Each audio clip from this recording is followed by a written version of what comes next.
नमस्कार दोस्तों, जय श्री कृष्णा। हम आपके लिए गीता के 18 अध्याय का हिंदी अनुवाद आपके लिए लेके आ रहे हैं।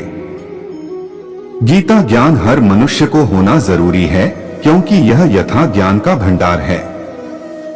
यह भगवद गीता के रूप में प्रसिद्ध है। भगवद गीता भारतीय धर्म और दार्शनिक ज्ञान का महत्वपूर्ण स्रोत है। यह कृष्ण और अर्जुन के बीच हुआ एक महत्वपूर्ण संवाद है, जिसमें अर्जुन के धर्म संकटों का समाधान और जीवन के मार्ग के बारे में उपदेश दिया गया है। आज हम आपके लिए गीता का पहला अध्याय लेकर आए हैं। गीता जी का पाठ आरंभ करने से पूर्व निम्न श्लोक को भावार्थ सहित पढ़कर श्री हरि विष्णु का ध्यान करें। शांताकारं भुजगशयनं पदम नाभं सुरेशं विश्वाधारं गगनसदृशं मेघवर्णं शुभांगं लक्ष्मीकांतं कमलनयनं योगिभिर्ध्यानगम्यं वंदे विष्णु भवभयहरं सर्वलोकैकनाथं। जिनकी आकृति अतिशय शांत है, जो शेषनाग की शैया पर शयन किए हुए हैं। जिनकी नाभि में कमल है, जो देवताओं के भी ईश्वर और संपूर्ण जगत के आधार हैं। जो आकाश के सदृश सर्वत्र व्याप्त हैं, नीलमेघ के समान जिनका वर्ण है, अतिशय सुंदर जिनके संपूर्ण अंग हैं, जो योगियों द्वारा ध्यान करके प्राप्त किए जाते हैं। जो संपूर्ण लोकों के स्वामी हैं, जो जन्ममरण रूप भय का नाश करने वाले हैं। ऐसे लक्ष्मीपति कमलनेत्र भगवान श्री विष्णु को मैं प्रणाम करता हूँ। ब्रह्मा, वरुण, इंद्र, रुद्र और मरुद्गण दिव्य स्तोत्रों द्वारा जिनकी स्तुति करते हैं। सामवेद के गाने वाले अंग, पद, क्रम और उपनिषदों के सहित वेदों द्वारा जिनका गान करते हैं। योगी जन ध्यान में स्थित तद्गत हुए मन से जिनका दर्शन करते हैं। देवता और असुरगण कोई भी जिनके अंत को नहीं जानते, उन परम पुरुष नारायण देव के लिए मेरा नमस्कार है। धृतराष्ट्र बोले, हे संजय, धर्मभूमि कुरुक्षेत्र में एकत्रित युद्ध की इच्छा वाले मेरे और पांडु के पुत्रों ने क्या किया? संजय बोले, उस समय राजा दुर्योधन ने व्यूहरचना युक्त पांडवों की सेना को देखा और द्रोणाचार्य के पास जाकर यह वचन कहा, हे ब्राह्मण श्रेष्ठ, अपने पक्ष में भी जो प्रधान हैं, उनको आप समझ लीजिए। आपकी जानकारी के लिए मेरी सेना के जो सेनापति हैं, उनको बतलाता हूँ। आप द्रोणाचार्य और पितामह भीष्म तथा कर्ण और संग्राम विजय कृपाचार्य, वैसे ही अश्वत्थामा, विकर्ण और सोमदत्त का पुत्र भूरिश्रवा, और भी मेरे लिए जीवन की आशा त्याग देने वाले बहुत से शूरवीर अनेक प्रकार के शस्त्रास्त्रों से सुसज्जित और सबके सब युद्ध में चतुर हैं। भीष्म पितामह द्वारा रक्षित हमारी वह सेना सब प्रकार से अजेय है, और भीम द्वारा रक्षित इन लोगों की यह सेना जीतने में सुगम है। अनेषु च सर्वेषु यथा भागम वस्थिता है। भीष्म मेवाभिरक्षन्तु भवन्तः सर्व एवि। इसलिए सब मोर्चों पर अपनी अपनी जगह स्थित रहते हुए आप लोग सभी निसंदेह भीष्म पितामह की ही सब ओर से रक्षा करें। इस सेना में बड़े बड़े धनुषों वाले तथा युद्ध में भीम और अर्जुन के समान शूरवीर सात्यकी और विराट तथा महारथी राजा द्रुपद, धृष्टकेतु और चेकितान तथा बलवान काशीराज, पुरुजित, कुंतीभोज और मनुष्यों में श्रेष्ठ शैब्यक, पराक्रमी युधामन्यु तथा बलवान उत्तमौजा, सुभद्रा पुत्र अभिमन्यु एवं द्रौपदी के पांचों पुत्र, ये सभी महारथी हैं। कौरवों में वृद्ध बड़े प्रतापी पितामह भीष्म ने उस दुर्योधन के हृदय में हर्ष उत्पन्न करते हुए उच्च स्वर से सिंह की दहाड़ के समान गरजकर शंख बजाया। इसके पश्चात शंख और नगाड़े तथा ढोल, मृदंग और नरसिंघे बाजे एक साथ ही बज उठे। उनकी आवाज बड़ा भयंकर हुई। इसके अनंतर सफेद घोड़ों से युक्त उत्तम रथ में बैठे हुए श्री कृष्ण महाराज और अर्जुन ने भी अलौकिक शंख बजाए। श्री कृष्ण महाराज ने 5 जन्य नामक, अर्जुन ने देवदत्त नामक और भयानक कर्म वाले भीमसेन ने पौंड्र नामक महाशंख बजाया। कुंती पुत्र राजा युधिष्ठिर ने अनंत विजय नामक और नकुल तथा सहदेव ने सुघोष और मणिपुष्पक नामक शंख बजाए। श्रेष्ठ धनुष वाले काशीराज और महारथी शिखंडी एवं धृष्टद्युम्न तथा राजा विराट और अजय सात्यकी, राजा द्रुपद एवं द्रौपदी के 5 पुत्र और बड़ी भुजा वाले सुभद्रा पुत्र अभिमन्यु, इन सभी ने हे राजन सब ओर से अलग अलग शंख बजाए और उस भयानक शब्द ने आकाश और पृथ्वी को भी गुंजाते हुए आपके पक्ष वालों के हृदय विदीर्ण कर दिए।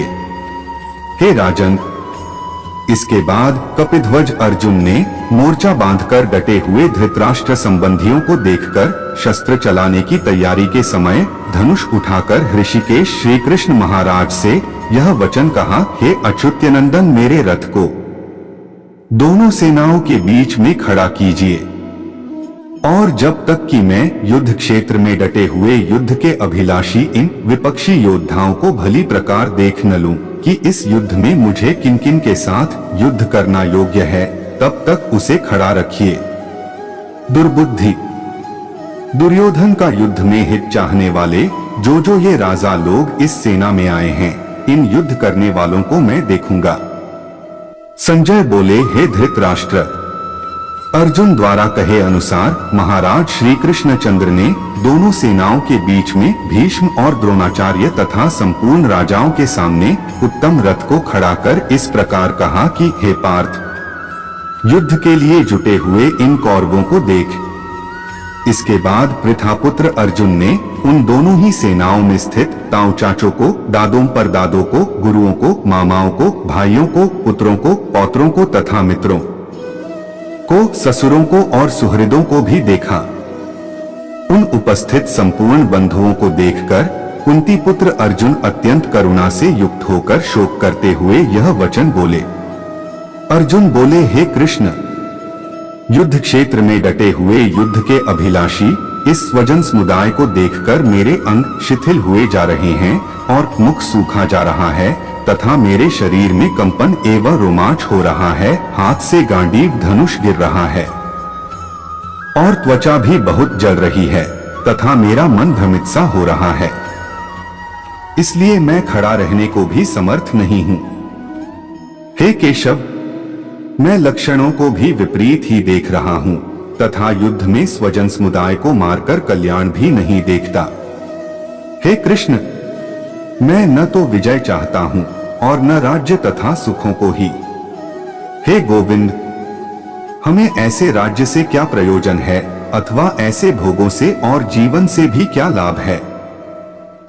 हमें जिनके लिए राज्य, भोग और सुखादि अभीष्ट हैं, वे ही ये सब धन और जीवन की आशा को त्याग कर युद्ध में खड़े हैं।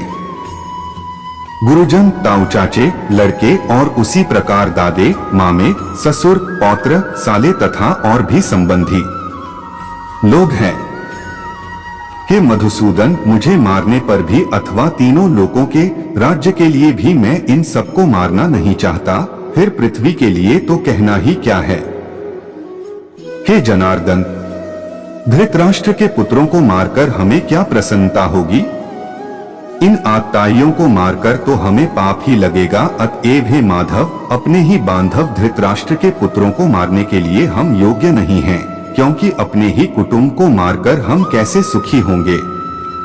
यद्यपि लोभ से भ्रष्ट चित्त हुए ये लोग कुल के नाश से उत्पन्न दोष को और मित्रों से विरोध करने में पाप को नहीं देखते, तो भी हे जनार्दन, कुल के नाश से उत्पन्न दोष को जानने वाले हम लोगों को इस पाप से हटने के लिए क्यों नहीं विचार करना चाहिए। कुल के नाश से सनातन कुल धर्म नष्ट हो जाते हैं तथा धर्म का नाश हो जाने पर संपूर्ण कुल में पाप भी बहुत फैल जाता है। हे कृष्ण, पाप के अधिक बढ़ जाने से कुल की स्त्रियां अत्यंत दूषित हो जाती हैं और स्त्रियों के दूषित हो जाने पर वर्णसंकर उत्पन्न होता है। वर्णसंकर कुल घातियों को और कुल को नरक में ले जाने के लिए ही होता है। लुप्त हुई पिंड और जल की क्रिया वाले अर्थात श्राद्ध और तर्पण से वंचित इनके पितर लोग भी अधोगति को प्राप्त होते हैं। इन वर्णसंकर कारक दोषों से कुलघातियों के सनातन कुल धर्म और जाति धर्म नष्ट हो जाते। हे जनार्दन, जिनका कुल धर्म नष्ट हो गया है, ऐसे मनुष्यों का अनिश्चित काल तक नरक में वास होता है, ऐसा हम सुनते आए हैं। हम लोग बुद्धिमान होकर भी महान पाप करने को तैयार हो गए हैं, जो राज्य और सुख के लोभ से स्वजनों को मारने के लिए उद्यत हो गए हैं। यदि मुझ शस्त्र रहित एवं शस्त्र हाथ में लिए हुए धृतराष्ट्र के पुत्र रण में मार डाले तो वह मरना भी मेरे लिए अधिक कल्याणकारक होगा। संजय बोले। रणभूमि में शोक से उद्विग्न मन वाले अर्जुन इस प्रकार कहकर बाण सहित धनुष को त्याग कर रथ के पिछले भाग में बैठ गए। हे अर्जुन, अपने कर्तव्य के प्रदर्शन में दृढ़ रहो, सफलता और असफलता के प्रति लगाव को त्याग दो। कर्मयोगी की इतनी समता अर्थात निष्काम भाव होना चाहिए कि कर्मों की पूर्ति हो चाहे न हो, फल की प्राप्ति हो चाहे न हो, अपनी मुक्ति हो चाहे न हो, मुझे तो केवल कर्तव्य कर्म करना है। अध्याय 2 के 48 श्लोक में यहाँ कर्मयोग का ही विशद विवेचन किया गया है। इस श्लोकार्थ पर विचार करने से ज्ञात होगा कि अहंकार की पूर्ण निवृत्ति के बिना इस मार्ग में सफलता नहीं मिल सकती, और इसकी निवृत्ति का उपाय है मन का समत भाव। इस श्लोक में प्रथम बार योग शब्द का प्रयोग किया गया है और यहीं पर उसकी परिभाषा भी दी है कि समत्व योग कहलाता है। इस योग में दृढ़ स्थित होने पर ही निष्काम कर्म किए जा सकते। कर्मयोगी के लिए केवल इतना पर्याप्त नहीं कि समभाव में रहकर वह कर्म करे, परंतु इस नित्य परिवर्तनशील जगत में रहते हुए इस संभाव को दृढ़ करने का सतत प्रयत्न करे। इसके लिए उपाय है कर्मों के तात्कालिक फलों के प्रति संग, आसक्ति का त्याग। दोस्तों, मिलते हैं अगले अध्याय में। जय श्री कृष्णा दोस्तों।